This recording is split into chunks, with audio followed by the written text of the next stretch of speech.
Urdu TV के मुअज़्ज़ज़ दोस्तों में हूँ इकरार हुसैन और अब तमाम देखने और सुनने वालों को इस्लाम अलैकुम। दोस्तों, अगर हम अहादीस नबवी की रोशनी में दुनिया के मुस्तक़बिल का जायज़ा लेने की कोशिश करें तो ज़्यादा अक़वाल रसूल सल्लल्लाहु अलैहि वसल्लम हमारी रहनुमाई फरमाते नज़र आते हैं कि मुस्तक़बिल में इंसानियत को कुन कुन मुश्किलात और फितनों का सामना करना पड़ेगा। उन फितनों के बारे में हमें वाज़े इशारे मिलते हैं और उन्हीं फितनों में से एक फितना दज्जाल भी है। अब सल्लल्लाहु अलैहि वसल्लम ने फरमाया कि तमाम अंबिया किराम ने अपनी अपनी उम्मत को दज्जाल के शर से बचने के लिए खुदा से पनाह मांगने की तलकीन की है। दज्जाल से मुताल्लिक अहादीस में तुर्की यानी कुस्तुनतुनिया का जिक्र भी कई बार देखने को मिलता है। आज की इस वीडियो में हम आपको बताएंगे कि दज्जाल और तुर्की का आपस में क्या ताल्लुक़ है और क़ुर्ब क़यामत के हवाले से अब सल्लल्लाहु अलैहि वसल्लम ने तुर्की से मुताल्लिक क्या पेशगोई की थी, क्या वो पेशगोई पूरी हो चुकी है? ये जानने के लिए वीडियो को आखिर तक ज़रूर देखिएगा। और अगर आपको हमारी वीडियोज़ अच्छी लगती हैं तो उन्हें लाइक करते हुए हमारी हौसला अफजाई ज़रूर किया कीजिए। तो आइए चलकर मौजू का आगाज़ करते हैं। नाज़रीन ग्रामी, दज्जाल की आमद के बारे में जिस हदीस का हवाला दिया जाता है वो हज़रत अबू हुरैरा रज़ी अल्लाह ताला अन्हु से मरवी है कि अब सल्लल्लाहु अलैहि वसल्लम ने फरमाया कि जब तक अहल रोम हमिक और दाऊद में पड़ाव नहीं डाल लेते तब तक क़यामत नहीं आएगी। हमाद और दाऊद मुल्क के शान में वाक़े शहर है। जब मदीने से एक लश्कर उनसे मुकाबले के लिए पहुंचेगा तो रूमी कहेंगे कि तुम हमारे और उनके बीच में मत अलिफा क्योंकि ये अपने दीन से पैनर चुके हैं। तो जवाबाए मुसलमान कहेंगे कि खुदा की कसम हम अपने मुसलमान भाइयों को तुम्हारे सामने बेयार व मददगार नहीं छोड़ेंगे। फिर वो उनके साथ जंग करेंगे। इनमें से एक तिहाई हिस्सा पीठ फेर कर जहन्नम का मुस्तहिक बन जाएगा, एक तिहाई शहादत पाएगा, जबकि एक तिहाई हिस्से को रूमियों के मुकाबले में फतह हो जाएगी और उसके बाद मुसलमान कभी इंतशार का शिकार नहीं होंगे। अब सल्लल्लाहु अलैहि वसल्लम ने मज़ीद फरमाया, फिर मुसलमान कुस्तुनतुनिया को फतह करेंगे। फतह करने के बाद जब मुसलमान माल गनीमत समेटने में मसरूफ़ होंगे तब शैतान झूठी आवाज़ बुलंद करेगा कि तुम्हारे घरों में दज्जाल दाखिल हो चुका है। जब मुसलमान ये सुनकर वापस अपने घरों की जानिब पलटेंगे तो इस दौरान दज्जाल का नुज़ूल हकीकत में हो चुका होगा।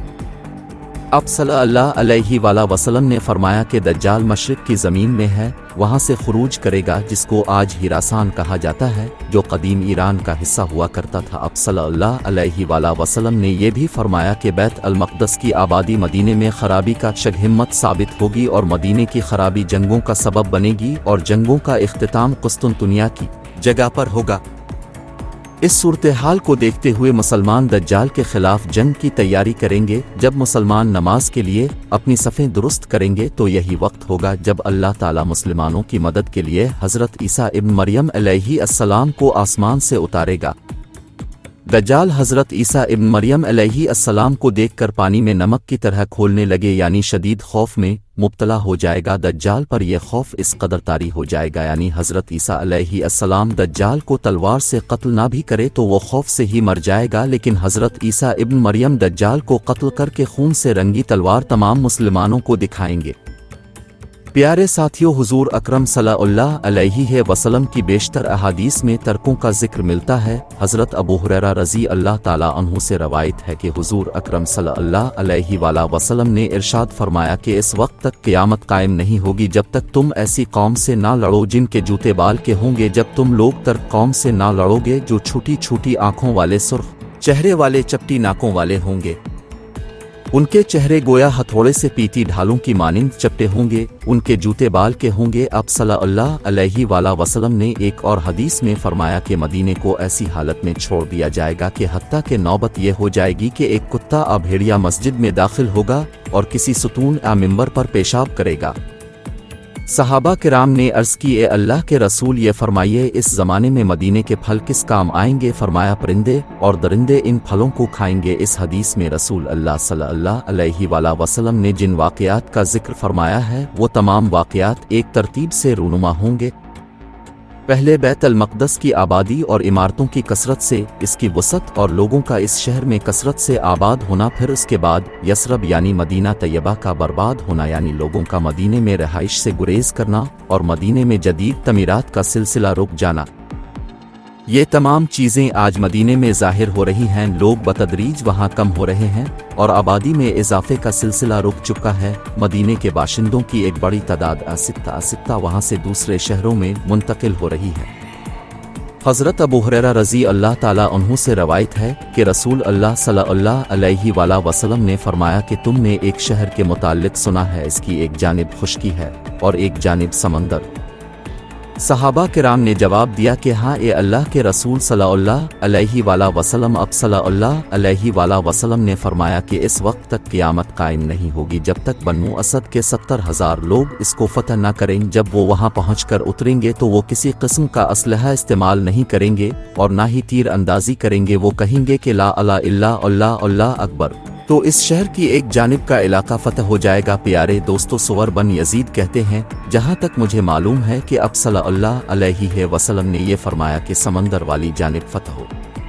جیم الفی گی، پھر وہ دوسری بار کہیں گے لا الہ الا اللہ، اللہ اکبر، تو دوسری جانب فتح ہو جائے گی۔ پھر وہ تیسری بار کہیں گے کہ لا الہ الا اللہ، اللہ اکبر، تو شہر ان کے لیے کھل جائے گا اور وہ اس میں داخل ہو جائیں گے اور مال غنیمت حاصل کر لیں گے۔ جس وقت وہ مال غنیمت تقسیم کر رہے ہوں گے تو کوئی پکار کر کہے گا کہ دجال نکل آیا ہے، تو مسلمان ہر چیز کو چھوڑ کر اپنے گھروں کو لوٹ جائیں گے۔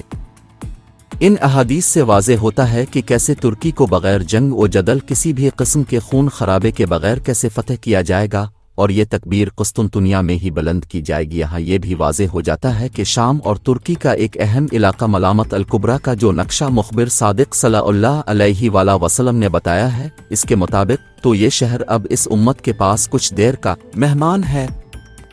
ناظرین گرامی، قسطنطنیہ یعنی استنبول کے بارے میں رسول اللہ صلی اللہ علیہ وآلہ وسلم نے فرمایا کہ میری امت کا پہلا لشکر جو قیصر کے شہر قسطنطنیہ پر چڑھائی کرے گا ان کو بخش دیا جائے گا۔ عبداللہ ابن عمر نے اللہ کے رسول سے پوچھا کہ قسطنطنیہ اور روم میں کون سا شہر پہلے فتح ہوگا؟ اب صلی اللہ علیہ وآلہ وسلم نے فرمایا کہ ہرقل کا علاقہ یعنی قسطنطنیہ پہلے فتح ہوگا۔ یہ فتح سلطان محمد فاتح کی فتح کی صورت میں مسلمانوں کی قسمت میں آ چکی ہے، لیکن احادیث تو قسطنطنیہ کی ایک بار پھر فتح کی بشارت دے دی۔ رسول اللہ صلی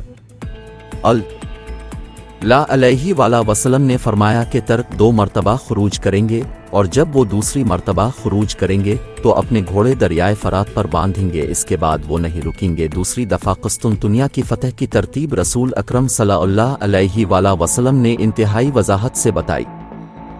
حضرت معاذ بن جبل رضی اللہ تعالیٰ عنہ کہتے ہیں کہ رسول اللہ صلی اللہ علیہ وآلہ وسلم نے فرمایا کہ بیت المقدس کی آبادی مدینے کی بربادی ہوگی، مدینے کی بربادی ہوئی تو جنگ عظیم شروع ہو جائے گی۔ یہ مرکہ شروع ہوا تو پھر قسطنطنیہ فتح ہو جائے گا، اور جب قسطنطنیہ فتح ہوگا تو دجال کا خروج ہوگا۔ پھر اب صلی اللہ علیہ وآلہ وسلم نے اپنا ہاتھ حضرت معاذ بن جبل رضی اللہ تعالیٰ عنہ کی ران پر مارا اور فرمایا یہ ایسے ہی یقینی ہے جیسے تمہارا یہاں ہونا بیٹھنا یقینی ہے۔ رسول اکرم صلی اللہ علیہ وآلہ وسلم کی اس پیش گوئی کے مطابق بیت المقدس کی آبادی کا آغاز اسرائیل کا اسے دارالحکومت بنانے کے اعلان اور امریکہ کی حمایت سے ہو چکا، اور اب قسطنطنیہ کی عوام نے سیکولرزم اور لادینیت کے حق میں فیصلہ دے کر اس شہر کے اگلے مرحلے کا آغاز کر دیا ہے۔ یاد رکھیے کہ ہم اس دور میں زندہ ہیں جب حق و باطل کا آخری مرکہ برپا ہونے والا ہے۔ جی تو پیارے دوستو، آپ کی رائے اس بارے میں کیا کہتی ہے؟ کمنٹ کر کے ہمارے ساتھ شیئر ضرور کیجیے گا۔ انشاءاللہ اب سے ملاقات ہوتی ہے اگلی ویڈیو میں، تب تک اپنا اور اپنے پیاروں کا ڈھیر سارا خیال رکھیے۔ اللہ نگہبان۔